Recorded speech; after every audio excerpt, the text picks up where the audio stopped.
Welcome to Sasi media. இந்த வாரத்துக்கான nomination list வந்திருக்கு. ஓரளவுக்கு நம்ம எதிர்பார்த்தக்கூடிய பேர்கள் தான் வந்திருக்கு.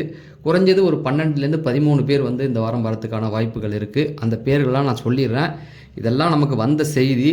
ஆனால் இதுலேருந்து 1-2 கம்மியாகலாம், 1 அதிகமாகவும் ஆகலாம் அப்படிங்கிறது தான். நீங்கள் இன்னும் நம்ம சேனல் சப்ஸ்கிரைப் பண்ணலைன்னா சப்ஸ்கிரைப் பண்ணிடுங்க. இந்த வாரம் நாமினேஷனில் முதல்ல யாரை கொண்டு வருவா அப்படின்னு பார்த்தீங்கன்னா, ஃபஸ்ட்டு பேரே சௌரி பேர் தான் வரும். ஏன்னா குறைஞ்சது ஒரு 7 இல்லை 8 ஓட்டுகள் விழும். அந்த 7-8 ஓட்டுகள் யார் அப்படின்னு பார்த்தீங்கன்னா, அப்படியே ஒரு கேங்காகவே இருக்காங்க. அதை சொன்னால் ஒத்துக்க மாட்டாங்க. அவங்கெல்லாம் புனிதர் பட்டம் வாங்கினவங்க, அவங்கெல்லாம் சவரியை டார்கெட் பண்ண மாட்டேன்னு தான் சொல்லுவாங்க. குறைஞ்சது ஒரு 7-8 ஓட்டுகள் வரும். இப்போ பார்வதியை நாமினேட் பண்ணுவாங்க, கமருதீன் பண்ணுவார். வெள்ளிக்கிழமையே நாமினேஷன் டிஸ்கஸ் பண்ணிட்டாங்க.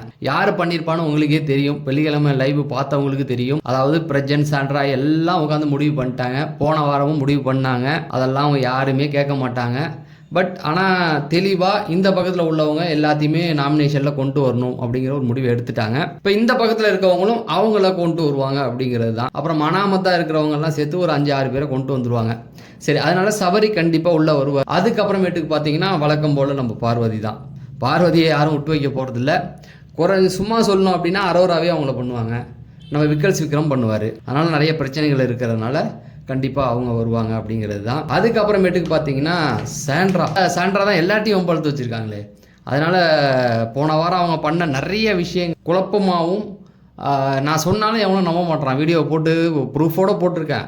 சோஷியல் மீடியாவில் வீடியோ போட முடியாதுடா, பேப்பரில் அந்த ஐடியை இமேஜ் எடுத்து காமிச்சிருக்கேன். அந்த வீடியோ நாங்கள் பார்க்கலையேன்றான். ஏய், சோஷியல் மீடியா பேஜே அதில் எடுத்து போட்டேன். அந்த பேஜை தேடி போய் பார்க்குறது கூட உன்னால் முடியலன்னா என்ன அப்படிங்கிறது எனக்கு புரியல. சரி, இவங்களெல்லாம் என்ன சொல்கிறதுன்னு தெரியல. அதனால் சாண்ட்ரா கண்டிப்பாக வருவாங்க அப்படிங்கிறது. அதோட பிரஜனும் கண்டிப்பாக வருவார். பிரஜன் இல்லாமல்லாம் இல்லை. ஏன்னா நிறைய பேர்கிட்ட வார்த்தையை விட்டுக்கிட்டு பெரிய ரவுடி மாதிரி பிஹேவ் பண்ணிக்கிட்டு இருக்காரு. விஜேஎஸ் முட்டு கொடுத்துட்டு போயிட்டு இருக்காரு அவருக்கு. சுபிக்ஷா ஒரு வார்த்தை சொன்னாங்கன்னா அதை பிடிச்சிக்கிட்டு த்ரெட்டனிங் மாதிரி இருக்கு. எதையாவோ அது அந்த பொண்ணுக்கு 18 வயசுயா, உனக்கு 7 வயசாகுது. அந்த பொண்ணு சொன்னதை எனக்கு த்ரெட்டனிங் மாதிரி இருக்குன்னா என்ன பண்ண அந்த பொண்ணு ஒன்று என்ன கொலை பண்ண போதா? ஸோ திவ்யா வரத்துக்கான வாய்ப்புகள் ரொம்ப கம்மி. ஏன்னா திவ்யாவை பொறுத்த வரைக்கும் பெருசாக எந்த இடத்துலையும் ஈடுபடலை. நான் நேற்று ஒரு விஷயம் சொல்ல மறந்துட்டேன். திவ்யா என்னன்னா விஜேஎஸ்ட்ட பேசும்போது சனிக்கிழமை நிகழ்வில் என்ன பண்ணாங்கன்னா, அவர் கேம் ஸ்டார்ட் பண்ணும்போது நான் சாரி, இனிமேல் ரூடாக தான் விளையாடுவேன் அப்படின்ற மாதிரி சொன்னார். அப்போ நான் கேட்டேன், அடிக்க போறியான்னு. ஆமான்றாரு அப்படிங்கிற மாதிரி சொன்னார். அப்போ சவரி கூட ஒரு ரியாக்ட் பண்ணிருப்பாரா அப்படின்ட்டு. அதையும் சோசியல் மீடியாவில் எடுத்து போட்டிருக்காங்க. ஆனால் அவர் பேசுகிற கான்வர்சேஷனே அங்கே வேற. அவர் அடிக்க போகிறலாம் சொல்லவே கிடையாது. அதுக்கப்புறம் போய் நின்று ஒரு சில விஷயங்கள் அவங்கள்ட்ட பேசுவாங்க. அதே வீடியோவில் கனி சொல்லியிருப்பாங்க, பார்வதி இப்போ கூட டைம் இருக்குது, நீங்கள் போய் ஷூ போட்டு வரணும்னா போட்டு வாங்கன்ற மாதிரிலாம் சொல்லியிருப்பாங்க. இதெல்லாம் சொன்னால் நம்மளை பிஆர்ன்றானுங்க. டேய், என் சப்ஸ்கிரைபர் எத்தனை, ஒரு வீடியோ போட்டால் எத்தனை வியூஸ் போகுதுன்னு போய் பாருங்கடா, பேஜை போய் பாருங்கடா. ஏதோ 2 வீடியோ நல்லா ஓடுது அப்படிங்கிறதுக்காக என்னை கூப்பிடுவீங்களா? வீடியோ போய் கீழெல்லாம் அப்படி நல்லா பாருங்கள். எடுத்து பார்த்தீங்கன்னா 500, 300, 400 வியூஸ் போயிட்டுருக்கு. என்னையை தேடி வருவாங்களா? நான் தமிழ்நாட்டிலே இல்லை. அடுத்தது பார்த்தீங்க அப்படின்னா கண்டிப்பாக விக்ரம் வருவார். ஏன்னா விக்ரம் பொறுத்த வரைக்கும் என்ன அப்படின்னா, பார்வதியோட ஒரு பிரச்சனை இருந்தது. சாண்ட்ரா கிட்டலாம் அவங்களாம் கொலவரியில் இருக்காங்க. ஏன்னா சாண்ட்ரா ஏன் எல்லாருமே கேட்டாங்க. சாண்ட்ரா திவ்யாவை ஜெயிக்க வைக்க தானே போனாங்க அந்த கேப்டன்சி டாஸ்கில். இப்போ கேப்டன்சி டாஸ்கில் அவங்க ஜெயிக்கலைன்னா, திவ்யா ஜெயிக்கலைன்னா அவங்களுடைய ஆப்ஷன் பார்வதி ஜெயிக்கக்கூடாதுன்றது தான். அதுக்கப்புறமேட்டு சவரி ஜெயிக்கணும்னு அவங்க நினச்சது தான். அது உண்மைதான். ஆனால் அவங்க எந்த இடத்துல அப்புறம் சவரி ஜெயிக்கணும்னு நினச்சவங்க ஏன் சவரிக்கு அகெயின்ஸ்டாக போனாங்க அப்படின்னு கேட்டிங்கன்னா, அங்கே விக்கல்ஸ் விக்ரம் ஏஞ்சி இவருக்கு சப்போர்ட் பண்ணது தான். ஏன்னா விக்கல்ஸ் விக்ரம் இவங்களுக்கு அப்பயே எதிரியாகிட்டார். எப்படி வீக் எண்டில் விஜய் சேதுபதி பிராங்க்குங்க அப்படின்னு சொல்லி அந்த டாஸ்க் சொன்னார்ல, அப்போ விக்கல்ஸ் ஒரு வார்த்தை பேசியிருப்பாரு. ஏங்க இது என்னங்க இப்படி எங்கள் குடும்பத்திலே நான் அசிங்கமாக பார்த்துருப்பாங்க, இப்போ இருங்க நான் வேற மாதிரி காட்டுறேன் அப்படின்னு சொல்லி சொன்னார் இல்லையா? அதுலேருந்து எதிரியாக பார்க்க ஆரம்பிச்சிட்டாங்க. அப்படி தான் மாறுனுச்சு. அதுக்கப்புறம் தான் போய் ஏன்டா கழுத்திலே ஏறி மிதிச்சிருக்கலாமேன்னுலாம் கேட்டாங்க சாண்ட்ரா. அந்த வீடியோ தான் வைரல் ஆகிட்டு இருக்கு. நான் சொன்னால் ஒரு பையன் நம்ப மாட்டான். சரி போங்கடா அப்படின்னு விட்டுறேன். அதாவது ஒருத்தவங்களை போய் சொல்லி தப்பாக சொல்லணும்னு அவசியமே இல்லை. இதே திவ்யாவுக்கு நான் போன வாரம் ஓட்டிங்கில் ரொம்ப சப்போர்ட் பண்ணியிருக்கேன். திவ்யாவுக்குலாம் கானா வினோத்துக்கு சப்போர்ட் பண்ணியிருக்கேன்.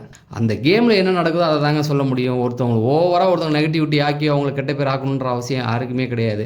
அவங்க பேசுனது உண்மை தான். அதை எவனும் பார்க்கல லைவில். சபரிக்கிட்ட அந்த டாஸ்க் முடிஞ்சோன்னா சபரிக்கிட்ட உட்காந்து விஜய் சேதுபதி கேட்டார்ல, விக்ரம் அவர் அந்த டாஸ்க் முடிச்சுட்டு உங்கள்கிட்ட என்ன பேசினாருன்னு சொல்லி கேட்டார் இல்லையா? அந்த இடத்துல தான் அவங்க டிஸ்கஸ் பண்ணதான், அதில் சாண்ட்ரா பேசினதை அவர் விட்டுட்டார். ஏன்னா பிரச்சனை வந்து அவருக்கு ஃப்ரெண்டு மச்சான், அதனால் விட்டுட்டார் அப்படிங்கிறது தான். கனி இல்லாமலா? கனியை பொறுத்த வரைக்கும் சனிக்கிழமை எபிசோடு பேசி முடிக்கும் போதெல்லாம் வெறித்தனமாக இருந்தாங்க. அதனால் கனியை கண்டிப்பாக எடுக்கணும் அப்படிங்கிறது தான் அவங்களுடைய இதுவே. அதனால் கனி கண்டிப்பாக வருவாங்க. இதில் அரோரா வருவாங்களா அப்படிங்கிறது அந்த ஒரு 3 பேர் வந்து டவுட்டில் இருக்குது. அரோரா, ரம்யா, கெமி, இந்த 3 பேரில் ஏதோ ஒரு 2 பேர் வரத்துக்கு வாய்ப்பு இருக்குது, 2 பேர் விடுறதுக்கும் வாய்ப்பு இருக்குது. ஏன்னா ரம்யாவை தூக்கணும், ஏன்னா அந்த கேங்கில் இருக்காங்க. ரம்யா ரொம்ப வீக்கான ஆள், அவங்கள தூக்கி போட்டால் வெளியில் போடலாம் அப்படிங்கிற ஒரு பிளான் வந்து ப்ரெசென்ட்டை இருக்குது.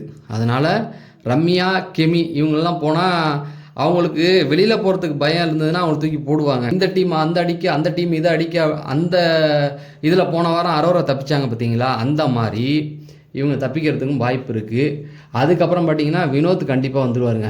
வினோத் இல்லாமல், வினோத் வரணும், வந்தால் தான் வந்து தெரியும். வைல்ட் கார்டெல்லாம் வந்ததுக்கு அப்புறமா அவருடைய ஓட்டுகள் எப்படி இருக்குது அப்படிங்கிறத செக் பண்ணணும். இப்போ சாண்ட்ரா, திவ்யாவுக்கு போன வாரம் வந்து நிறைய ஓட்டுகள் இருந்தது, ஆனால் அவங்களாம் 1.5 லட்சம் ஓட்டுலேயே நின்றுட்டாங்க, ஓகேவா.